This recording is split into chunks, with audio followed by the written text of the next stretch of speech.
Come along with me as I board a cruise ship and make my way north to Ketchikan, Alaska, a city known as the salmon capital of the world and home to the world's largest collection of standing totem poles. But first, I had to make my way from Los Angeles up to beautiful Vancouver, Canada, and board my very first cruise ship. And this is the Holland America Noordham. Hi everyone, my name is Eden. I'm a solo traveler who makes videos of my trips around the world. When I'm not traveling, I'm spending time with my dog Melvin at our home in Joshua Tree, California. If you're interested in solo travel or what life is like living in Joshua Tree, subscribe to my channel and follow along. I thought I'd start off with a room tour so you can see what the cabins look like. I upgraded to a room with a balcony because this was a 14-day trans-Pacific sailing going all the way to Tokyo, and I didn't want to miss all those ocean views along the way. So I was very happy with this room. I was actually pleasantly surprised at how large it was, and I spent a significant amount of time on this balcony during the 14-day trip. It was definitely worth it to me to upgrade to have this extra space and to be able to sit outside in the morning and just watch the waves and the ocean. For those of you that are curious, I paid about $3,750 US dollars for this room. That includes a single supplement because I wanted my own room and I was traveling alone. So for this trip, we were actually supposed to go to Sitka and then Kodiak, Alaska, but due to some stormy weather and rough seas, we ended up going to Ketchikan, Alaska, and then Juneau, Alaska. We arrived in Ketchikan, Alaska on the morning of day 3 of the cruise, and the views as we pulled into the port in Ketchikan were so beautiful. This was everything I imagined Alaska to be. So today is day 3 of the Nomad cruise, and we just got to our first stop.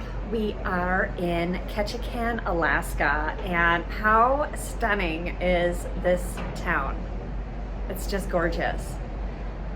So I'm about to get off the ship and go do a little exploring, and we'll see what there is to see. We're here from I think 8 a.m. to about 4 p.m. so I'll have most of the afternoon to just explore, check out the town, and then we're back on the boat, and then we head up to a new location tomorrow. So Ketchikan is small and walkable, so I just headed out on foot. Got off the ship. It's cold, it's rainy.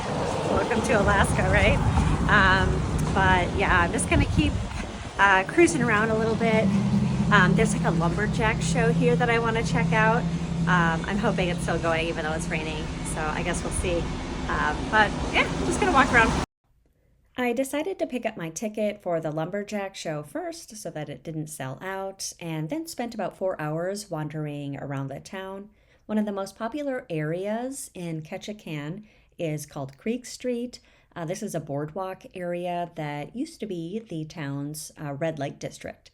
Today, it's home to local shops, restaurants, and a museum. And that green building that you see there, that was the museum. It's Dolly's House Museum, which is one of the most famous buildings on Creek Street. It is a former brothel that has been converted into a museum that shares the history of the area. So if you're ever here, I would recommend going in there. I regret that I didn't because I think that would have been very interesting. You also don't want to miss all the totems around town in Ketchikan. These totems were created by the native indigenous communities here in Alaska, including the Haida and a few others. In town, you'll also find the Totem Heritage Center, which I highly recommend visiting if it's open during your visit.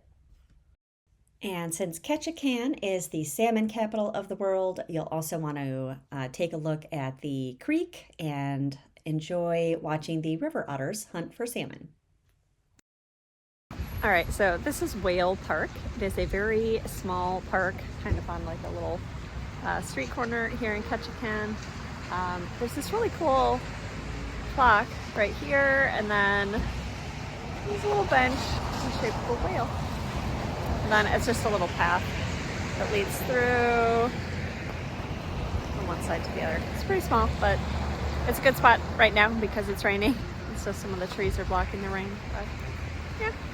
So after drying off from the rain, I made my way over to a local candy shop where I picked up some snacks to enjoy during the lumberjack show. And I wasn't able to film too much during the lumberjack show, but this was really fun and a really unique experience. I would definitely do this while you're in Ketchikan. And after the lumberjack show, I made my way back to the ship so that we could set sail for our next stop, which was in Juneau, Alaska. The next morning, I got up really early to grab breakfast and get ready to explore Juneau. So today is day 4 on Nomad Cruise. We just pulled into the port in Juneau, Alaska. We got lucky. The weather is really good today. The sun is out a little bit and it's not raining, so that's perfect, especially for Alaska. So I'll be spending the afternoon today exploring the city of Juneau. Or so I thought. But what I did end up doing was taking this tram up to the top of the mountain, and the views from this tram were incredible.